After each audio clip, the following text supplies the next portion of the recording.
আলহামদুলিল্লাহ, আমাদের আসন্ন মাহফিল সম্পর্কে গতকালকের আলোচনা সভা সুন্দরভাবে অনুষ্ঠিত হয়েছে।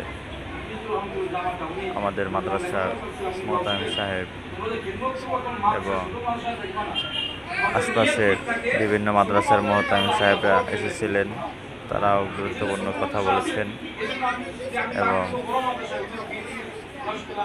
কয়েকটা মসজিদের ইমাম সাহেব, মুয়াজ্জিন সাহেবরা এসেছিলেন। এরপরে আমাদের মাদ্রাসার আশপাশের ব্যবসায়ী ভাইরা, দোকানদার ভাইরা এসেছিলেন, ছাত্র গার্ডিয়ানরা এসেছিলেন। সবার সাথে মাহফিল সম্পর্কে অনেক গুরুত্বপূর্ণ কথা বলা হয়েছে।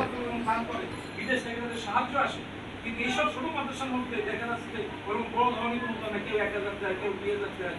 এই যে গরিব বাচ্চারা পড়ে, এই যে দেখা যায় কেউ বেতনও দেয় না, খাবারের টাকা দেয় না, বলতে পারে না যে তুমি আজকে কালকে তোমার খানা বলছো, বলতে পারে কালকে তুমি পড়তে পারবে না। গরিবের ছেলেও যেমন বলে, ধনীর ছেলেও সেরকম পড়ে। এই কৃষির মাধ্যমে এগুলো হয়, এগুলো আপনাদের সাহায্যের মাধ্যমে এইগুলো কাজ আঞ্জাম হয়ে যায়।